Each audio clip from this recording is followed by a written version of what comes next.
Welcome to the Death Story, where every whisper hides a truth, and every truth hides a nightmare. Tonight's story comes from the heart of New York City, a story that blurred the line between obsession and possession. This is the case of the Labubu Doll.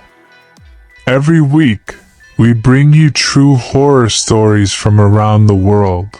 Tales of real people who encountered something they could never explain. If you're new here, make sure you follow the Death Story so you never miss a case that still keeps investigators awake at night. Now, let's begin. Maylin wasn't like most people her age. She didn't go out much. Her closest friend was her dog, a golden retriever named Buddy, and her growing collection of porcelain and vinyl dolls. To her, they weren't just toys, they were memories. Each one had a story, a country, a past. But one doll would soon destroy everything she ever loved. One rainy afternoon, the shop received a new shipment from overseas. Limited edition figures from a brand called Labubu. They were strange, small creatures with big eyes, long ears, and a wide, unsettling smile that looked almost too real. The golden one, the rarest, caught Maylin's eye instantly. She called it special, different, almost alive. When her manager wasn't looking, she quietly set one golden Labubu aside for herself. That night, she took it home, wrapped gently in tissue paper, and placed it on the middle shelf of her display cabinet. Pause, eerie undertone rises. Buddy barked the moment he saw it. Not a playful bark. A warning. His fur stood up. He growled, a low, trembling sound Maylin had never heard from him before.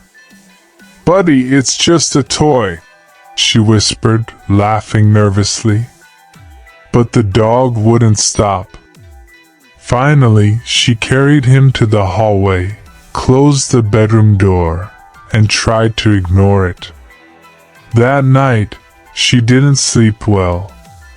She dreamed of something with glowing eyes and long claws scratching at her window. When she woke up gasping, the Labubu doll was sitting on her nightstand. She clearly remembered leaving it on the shelf. She laughed it off. "Maybe I moved it," she thought. But deep down, something felt wrong. The next morning, things got worse. Buddy refused to enter her room. He barked and clawed at the door like he wanted to warn her about something inside.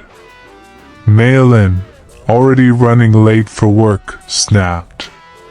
She scolded him, something she rarely did, and locked him in the bathroom before leaving. At the shop, everything went wrong. Customers complained.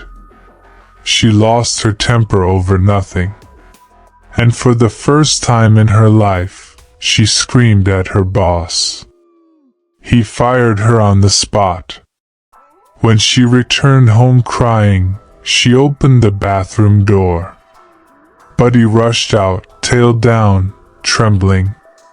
She hugged him tightly, whispering, "I'm sorry." That night she tried to forget, but the laughter started again. A faint giggle from the corner of the room when she turned on the light. No one was there, only the Labubu doll, sitting upright on her bed. Its wide grin seemed deeper. Its blue eyes glowed faintly in the dark.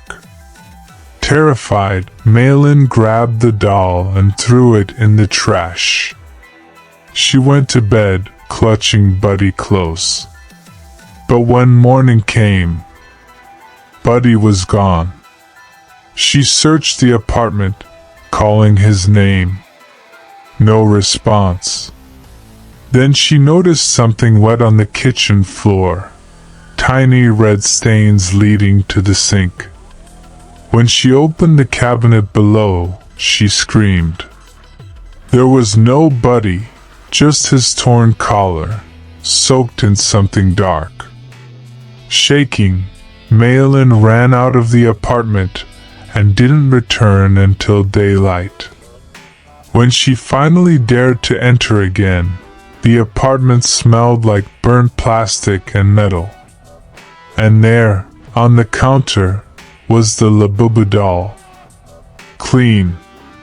Smiling. Its golden surface faintly scratched, as if it had been chewed. Part 5. The research panicked. Malin started searching online. Forums. News sites. She typed, "Labubu doll cursed."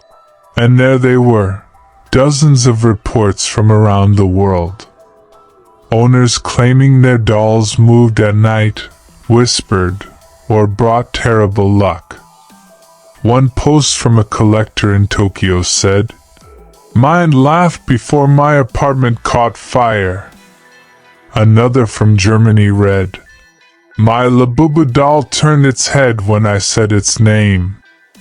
Each story ended with tragedy, illness, accidents, even unexplained deaths. Malin realized she wasn't alone. But she was next. Part 6.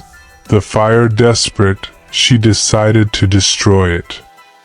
She poured lighter fluid over the doll and set it ablaze in her bathtub. The flames roared, and for a second she swore she heard it scream.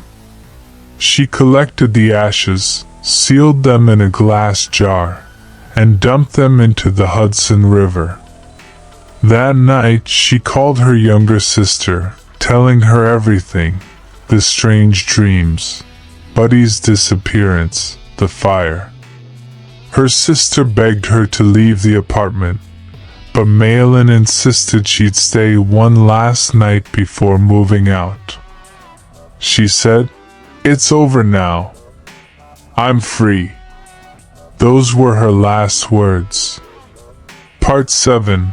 The discovery. The next morning, neighbors called the police after smelling smoke from her apartment. Inside, they found Malin Carter dead. No signs of forced entry, no burns, no struggle. Just her body, lying peacefully on the floor, eyes open, staring at the ceiling. And next to her head sat a golden Labubu doll. Untouched. Perfect. Smiling. Detectives couldn't explain how it got there. The bathtub was clean. No ashes. No signs of fire. The case was ruled unexplained cardiac arrest. But officers on the scene still talk about what they saw when they turned off the lights. For a moment, just a second, they swore the doll's eyes glowed blue. Part 8. The aftermath. After her death, the toy shop quietly pulled every Labubu product from shelves. But the damage was done. Collectors started reporting the same curse. A pattern of deaths, accidents, and disappearances across several states. No one could trace where the dolls originally came from. Some said they were handmade by a defunct company in Hong Kong. Others believed they were modeled after an ancient demon called Pazuzu, the spirit of misfortune. Today, the golden Labubu doll that police recovered from Malin's apartment is kept locked in an evidence box in Lower Manhattan. Officers refused to touch it. The last technician who cataloged it quit the department the next day, claiming it whispered her name. No one ever found Buddy's body. Was the Labubu doll truly cursed, Or was it just coincidence? The fragile mind of a lonely woman collapsing under fear? No one can say for sure. But if you ever find a golden Labubu doll, with that perfect smile and glassy blue eyes, maybe don't bring it home. You've been listening to the death story, where every object, every whisper, and every shadow could be your last. Subscribe for more true horror stories. And remember, some things aren't meant to be owned.